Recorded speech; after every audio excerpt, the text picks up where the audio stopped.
ఒక బాబు చనిపోయాడు, బాబు చనిపోయిండని caring తీసుకుంటలేదు sir.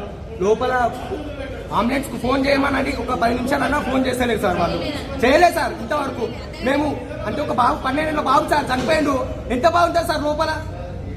ఎవరికైనా బాగుంటుందా సార్? రెస్పాన్స్ లేదు. మేము వస్తుంటే మా బాధకు మేము వస్తుంటే లోపల ఉండి బయట డోర్ పెడుతున్నారు సార్. డోర్ పెట్టి సీసీ కెమెరా లోపల ఉండి మేము లోపలికి వస్తే లోపలికి అలా వెళ్తురు. మేము ఒక బాబు 4:30 చనిపోయినా లోపల నడిపిస్తున్నాను. ఎట్లా నడిపిస్తే ఒక బాబు చనిపోయింది కదా సార్, రెస్పాన్స్ ఉంటుందిగా. ఇంత పెద్ద స్విమ్మింగ్ పూల్ పెట్టుకుంటూ రెస్పాన్స్ ఉంటుందిగా, ఇంతమంది ఉండాలి, రెస్పాన్స్ ఉండాలిగా. ఒక బాబు చనిపోయినప్పుడు అంబులెన్స్ ఫోన్ చేయడానికి కూడా లోపల లేవు. లోపల అంబులెన్స్ ఫోన్ చేయాలిగా. ఒక పిల్లలు ఎంత రెస్పాన్స్ ఉండాలి, రెస్పాన్స్ ఉంటేనే కదా సార్ ఇంత పెద్ద వేసురు అన్న. ఇప్పుడు ఇంత సింపుల్ పెట్టుకుని అన్ని చేసుకుంది, ఒక ప్రోటోకాల్ లేదని. ఇప్పుడు 4:30 ఆయన అయిపోయింది, చనిపోయిండు. ఒక మనిషి ఆడికి రాలేదు, ఎవరు చూడలేదు.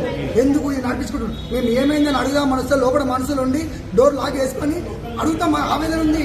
12 ఏళ్ళ బాబు చనిపోయిండు, మొక్కంగా ఉట్టిండు ఒకడు, అడిగా చనిపోయిండు. ఎవరికి ఆవేదన? నీకేం వచ్చి నువ్వు మరి 4:30 చనిపోయాడు. అంబులెన్స్ ఫోన్ చేయమంటే వాళ్ళు లేరట, ఫోను అంబులెన్స్ కూడా ఫోన్ చేయమన్నారంట. తీసుకుపోతే బతుకుతాడా అంటే ఇప్పుడు ప్రాణం 1 సెకండే చాలు. ఒక ప్రాణము 1 సెకండ్ చాలు ప్రాణము. ఇలా ప్రాణం పోయింది, మరి ప్రాణం పోయింది. నా స్విమ్మింగ్ పూల్ ఇట్లా అయింది, మరి వచ్చి ఏమైంది? ఈయన అయింది. నువ్వు 200 పెట్టుకున్నావు, 500 పెట్టుకో, 1000 రూపాయలు పెట్టుకో, సెక్యూరిటీ తేనాలి లేడా ఇంతమంది? నేను ఇక్కడికి వచ్చినాక మేము ఆవేదన చేసిన కూడా లోపల నడుస్తుంది అంత రెస్పాన్సిబిలిటీ ఉండాలి కదన్నా. ఒక బాబు వచ్చినప్పుడు రెస్పాన్సిబిలిటీ రావాలి కదా.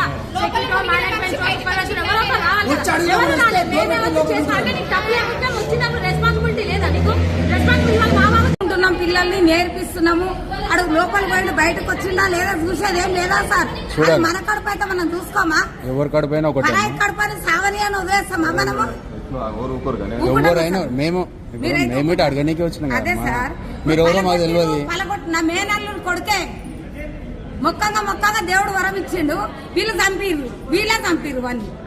ఈత వచ్చినాక చనిపోవడం ఏందో అర్థమైంది. ఎట్లా చనిపోతారు సార్ మీరు ఆలోచించండి.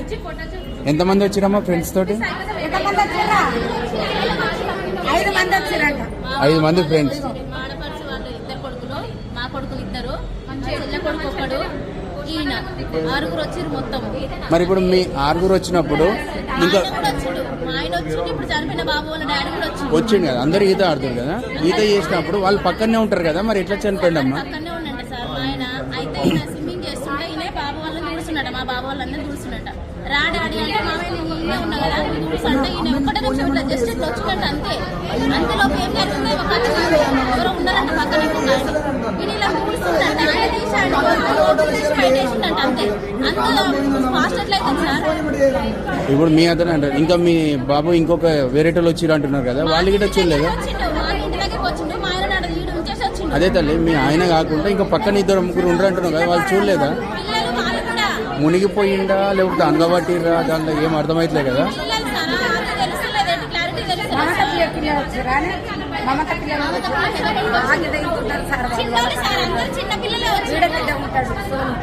మరి మీ ఇప్పుడు వచ్చిన వాళ్ళు ఏమంటున్నారు? అప్పటిదప్పుడు అట్లా అయితే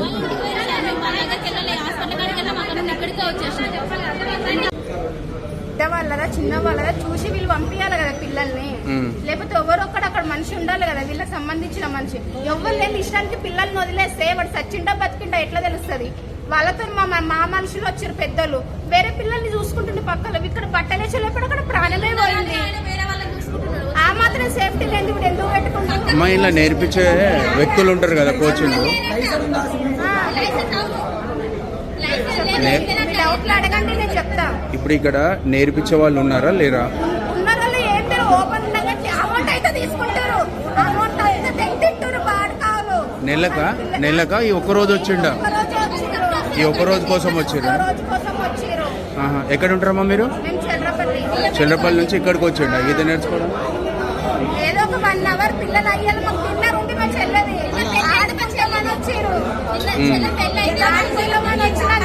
చిన్నపిల్లలు వచ్చినప్పుడు వాడు చూసుకోలేదు. దుంకుతాడు బతుకుందా వీడు ఒక్కడు పోయిండు. వీడు ఒక్కడు పోయిండు. ఇంతమంది వాళ్ళు, ఇంతమంది వాళ్ళు వస్తారు. వీళ్ళు ఒక్కడు పోయిండు.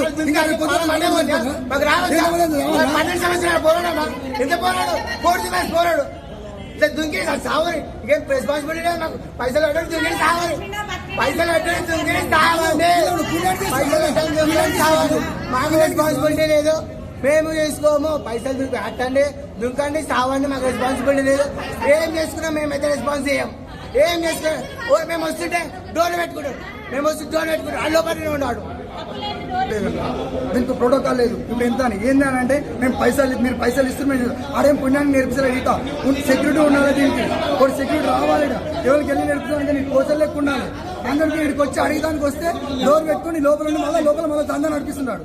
అంటే ఇప్పుడు ఆల్రెడీ రన్నింగ్ లో ఉంది బాబు చచ్చిపోయినా కానీ రన్నింగ్ లో ఉంది మేము వచ్చినప్పుడు రన్నింగ్ లో ఉందా అంటే బాబు చచ్చిపోయినా తెలిసినా కూడా మళ్ళీ రన్నింగ్ అదే నీళ్ళల్లో మళ్ళీ రన్నింగ్ చేస్తారు రన్నింగ్ చేస్తే మేము ఇక్కడికి వచ్చి చచ్చిపోయిన నీళ్ళనే రన్నింగ్ చేస్తారు అడుగుదామని వస్తే డోర్ పెట్టుకొని లోపల అలా డోర్ పెట్టుకొని తాళం వేస్తున్నాం చూసి అంటే అటు సావని అంటే ఎంతమంది చంపుతావు ఇట్లా నువ్వు మీ బాబు ఇవాళ ఒకటే రోజు వచ్చాడా రెగ్యులర్ గా వస్తాడా నిన్న పెళ్ళిండి అన్న పెళ్లికాడికి వచ్చిండు అందరు ఉంటారు కదా వీడికి వచ్చారు వీడికి వచ్చి అందరూ ఫ్రెండ్స్ అందరు కలిసి వచ్చారు ఇక్కడికి వద్దామని వచ్చారు మనిషికి పైసలు తీసుకున్నావు నీకు ప్రోటోకాల్ లేదు ఇప్పుడు నీకు లైసెన్స్ ఉందా లేదు నేను వచ్చి అడుగుదామని వస్తే నువ్వు లాక్ వేసుకొని లోపల ఉండి ఏమన్నా ఆగం చేద్దాం రేపటి నుంచి చేద్దామని చంపుతావు ఇట్లా నువ్వు ఎంతమంది ఇవాళ ఇప్పుడు నా ప్రాణం పోయిందిగా నీకేం కాదు ప్రాణం ఏమైతాడు బాబు నీకేమైతాడు అల్లుడు మేనమామ మీరు మా బామ్మడి కొడుకు ఇలా చంపిన ఇప్పుడు ఎంతమంది చంపుతావు రేపు నీకు సెక్యూర్ లేదు ఇప్పుడు సెక్యూర్ కూడా లేదు అందులో అడుగుదామని వస్తే తాళం వేసుకొని నువ్వు లోపల